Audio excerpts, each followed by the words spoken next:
Hi friends, ഞാൻ നിങ്ങളുടെ Baby. Welcome to my channel Baby stay set. ഇപ്പോഴത്തെ നമ്മുടെ കൊറോണയുടെ വിശേഷങ്ങളൊക്കെ എല്ലാവരും അറിയുന്നതാണല്ലോ. ഈ സെക്കൻഡ് വേവ് വളരെ സീരിയസ് ആയിട്ട് ഇരിക്കുകയാണ്. അപ്പോൾ എല്ലാവരും സേഫായിട്ട് ഇരിക്കുക. കഴിയുന്നതും പുറത്ത് പോകേണ്ടാത്തതായ കാര്യങ്ങളുണ്ടെങ്കിൽ പുറത്ത് പോകാതെ തന്നെ ഇരിക്കുക. വീട്ടിലായാലും കഴിയുന്നതും എല്ലാവരും സാനിറ്റൈസ് ചെയ്യുക, കാര്യങ്ങളൊക്കെ നോക്കുക. പിന്നെ ഇന്ന് ഞാൻ വന്നിരിക്കുന്നത് ഒരു നോൺ വെജ് റെസിപ്പി ആയിട്ടാണ്. ബീഫിൻ്റെ ഒരു പെരളനും കൊണ്ടാണ് ഞാൻ വന്നിരിക്കുന്നത്. അപ്പം എൻ്റെ ഈ വീഡിയോ ആദ്യമായിട്ട് കാണുന്ന ആരെങ്കിലും ഉണ്ടെങ്കിൽ ദയവായിട്ടൊന്ന് സബ്സ്ക്രൈബ് ചെയ്യുക, നിങ്ങൾ ഫ്രണ്ട്സൊക്കെ ആയിട്ടൊന്ന് ഷെയർ ചെയ്യുക. ഓക്കെ, നമ്മൾ ഏകദേശം ഞാൻ കഴിഞ്ഞ 2 ആഴ്ച മുമ്പ് പറഞ്ഞിരുന്നു നമ്മളൊരു 1K ഫാമിലി ആവാൻ വേണ്ടിയിട്ട് പോവുകയാണ്. അപ്പോൾ നിങ്ങളുടെ കുറച്ചും കൂടെ ഒരു സപ്പോർട്ട് എനിക്ക് ആവശ്യമുണ്ട്. പറ്റുവാണെന്നുണ്ടെങ്കിൽ ഫ്രണ്ട്സൊക്കെ ആയിട്ടൊന്ന് ഷെയർ ചെയ്തിട്ട് വേഗം തന്നെ നമ്മുടെ ഈ ഫാമിലീനെ ഒരു 1K ഫാമിലി ആക്കിയിട്ട് നമുക്ക് വലുതാക്കാം. ഓക്കെ, അപ്പോൾ ഇന്ന് വന്നിട്ട് എൻ്റെ ഈ പുതിയ റെസിപ്പി ബീഫ് പെരളൻ ഒന്ന് കണ്ടു നോക്കും. ഓക്കെ, ബീഫ് പെരളൻ ഉണ്ടാക്കാൻ വേണ്ടിയിട്ട് ഞാനിവിടെ ഒരു 1/2 കിലോ ബീഫാണ് നല്ലതുപോലെ കഴുകി വൃത്തിയാക്കി വെച്ചിരിക്കുന്നത്. ഇനി അത് നമുക്ക് ഈ ഒരു കുക്കറിനകത്തേക്ക് ഇട്ടിട്ട് വേവിക്കാൻ പോവുകയാണ് നമ്മൾ. അതിനകത്തേക്ക് ഞാൻ അതിനാവശ്യത്തിനുള്ള ഉപ്പ് ചേർക്കുകയാണ്. ഏകദേശം ഞാനിപ്പോൾ ഇവിടെ 1 ടീസ്പൂൺ ഉപ്പാണ് ചേർത്ത് വെക്കുന്നത്. എന്നിട്ട് അത് നല്ലതുപോലെ നമ്മൾ മിക്സ് ചെയ്തിട്ട് നമ്മൾ കുക്കർ അടച്ച് ഏകദേശം ഒരു 4-5 വിസിൽ വരുന്നവരെ ചെറിയ തീയിൽ നന്നായിട്ട് വേവിക്കാൻ പോവുകയാണ്. ഇതിനകത്തേക്ക് ഒട്ടും വെള്ളം ഞാൻ ചേർത്തിട്ടില്ല. ഇനി ഞാനിത് ഇപ്പുറത്തെ അടുപ്പിലേക്ക് അത് മാറ്റി വെക്കുകയാണ്. നമുക്കിനി അതിൻ്റെ മസാല മൂപ്പിക്കാൻ വേണ്ടിയിട്ട് ഞാനൊരു കാസ്റ്റ് അയൺ കടായിയാണ് എടുത്തേക്കുന്നത്. കുക്കറിനകത്ത് ഒരു 5 വിസിൽ വന്ന് ബീഫ് വേകുമ്പോഴത്തേക്കും നമുക്ക് ഈ കടായിലേക്ക് ചൂടായ കടായിലേക്ക് ഞാൻ എണ്ണ ഒഴിക്കുകയാണ്. ഏകദേശം ഞാനൊരു 3 ടേബിൾ സ്പൂൺ കോക്കനട്ട് ഓയിലാണ് ഒഴിക്കുന്നത്. എപ്പോഴും നമ്മൾ ഫിഷ് കറിയോ അല്ലെങ്കിൽ മീറ്റോ ഒക്കെ ചെയ്യുമ്പോൾ കോക്കനട്ട് ഓയിൽ ഒഴിക്കുമ്പോഴായിരിക്കും നല്ല ടേസ്റ്റ് ഉണ്ടാവുക. അപ്പോൾ എണ്ണ നന്നായി ചൂടായി അതിനകത്തേക്ക് 1 ടീസ്പൂൺ കടുകും കൂടെ നമ്മൾ ഇട്ടിട്ട് പൊട്ടിക്കുകയാണ്. ഇപ്പോൾ ഇതേ നന്നായി കടുക് പൊട്ടി. അതിനകത്തേക്ക് ഞാൻ ഏകദേശം ഒരു 250 ഗ്രാംസോളം ചെറിയ ഉള്ളിയാണ് ഇവിടെ ചെറുതായി അരിഞ്ഞ് ചേർത്തിരിക്കുന്നത്. ഇതും കൂടെ ചേർക്കുകയാണ്. നമ്മൾ സവാളയും കൊച്ചുള്ളിയൊക്കെ വഴറ്റുന്ന സമയത്ത് അതിനകത്തേക്ക് കുറച്ച് ഉപ്പ് പൊടിയും കൂടി ഇട്ട് കൊടുത്താൽ അത് പെട്ടെന്ന് തന്നെ നമുക്ക് വഴറ്റിയെടുക്കാൻ പറ്റും. ഇതിനകത്തേക്ക് ഞാൻ ഏകദേശം ഇപ്പോൾ ഒരു 1/2 ടീസ്പൂൺ ഉപ്പും കൂടെ ചേർത്ത് ഇളക്കുകയാണ്.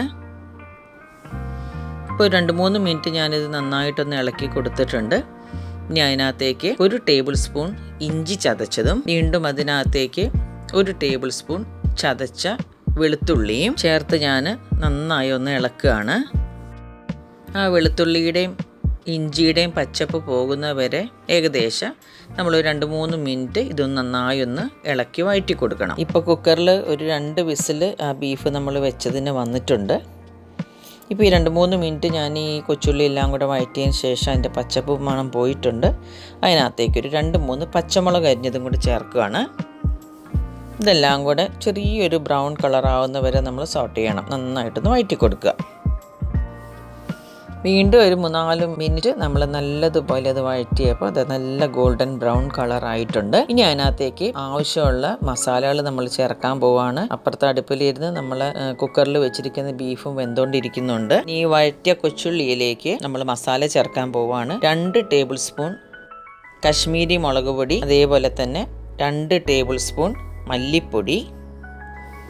ഇത് രണ്ടും കൂടെ ചേർത്ത് നമ്മളൊന്ന് നന്നായി ഇളക്കി ഈ മുളക് പൊടിയുടെയും മല്ലിപ്പൊടിയുടെയും പച്ചപ്പൊന്ന് മാറണം. ഇനി അതിനകത്തേക്ക് നമ്മൾ 1 ടീസ്പൂൺ കുരുമുളക് പൊടി, 1 ടീസ്പൂൺ പെരിഞ്ജീരകത്തിൻ്റെ പൊടി, ഒരു 1/2 ടീസ്പൂൺ മഞ്ഞൾ പൊടി, ഇത്രയും കൂടെ ചേർത്തിട്ട് നമ്മൾ വീണ്ടും ഒന്ന് നന്നായി ഇളക്കാൻ പോവുകയാണ്. ഇതെല്ലാം കൂടി ഇട്ട് നമ്മൾ നല്ലതുപോലെ വീണ്ടും ഒന്ന് ഇളക്കിയെടുക്കണം.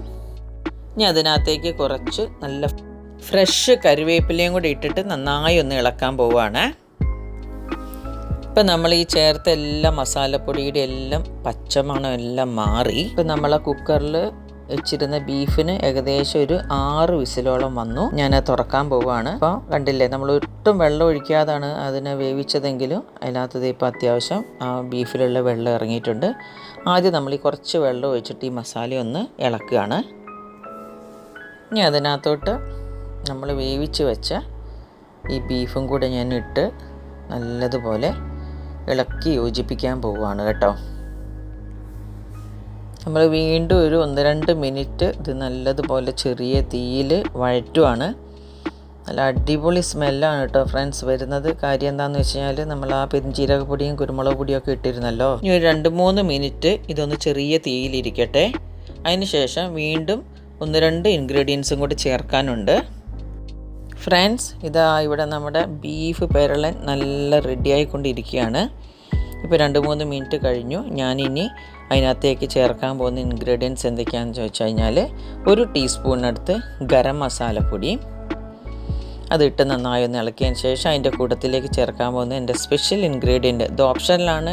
എല്ലാവർക്കും വേണമെങ്കിൽ അത് വീട്ടിൽ കിട്ടുന്ന സമയത്ത് ഉണക്കി പൊടിച്ച് വെച്ചാൽ നല്ലതാണ്. വേറെ ഒന്നുമല്ല, നല്ല ഉണക്ക കാന്താരി മുളകിൻ്റെ പൊടി. അതും ഏകദേശം 1 ടീസ്പൂണിനടുത്ത് ഞാനിവിടെ ചേർക്കുന്നുണ്ട്.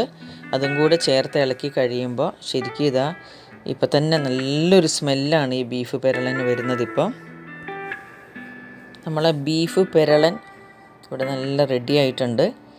ഇപ്പോൾ ഇതിൻ്റെ കൂട്ടത്തിൽ വേണമെങ്കിൽ ചപ്പാത്തിക്കോ അല്ലെങ്കിൽ പൊറോട്ടയ്ക്കോ നല്ല കപ്പയ്ക്കോ ചോറിനോ എന്തിൻ്റെ കൂടെ വേണമെങ്കിലും കഴിക്കാം. ഇത് പെരളനാക്കി വെച്ചതുകൊണ്ടാണ് ഒട്ടും ഗ്രേവി ഇല്ല.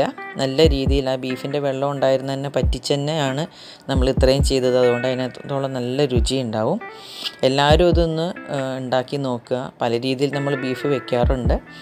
ഇനി ബീഫ് കിട്ടുമ്പോൾ ഈ രീതിയിലൊന്ന് വെച്ച് നോക്കുക. ഇനി ഞാനിത് സെർവിങ് പ്ലേറ്റിലേക്ക് മാറ്റി കാണിക്കാൻ പോവുകയാണ്. ഇനി അടുത്ത ബുധനാഴ്ച പുതിയൊരു റെസിപ്പി ആയിട്ട് വരുന്നവരെയും ബൈ ബൈ ഫ്രണ്ട്സ്.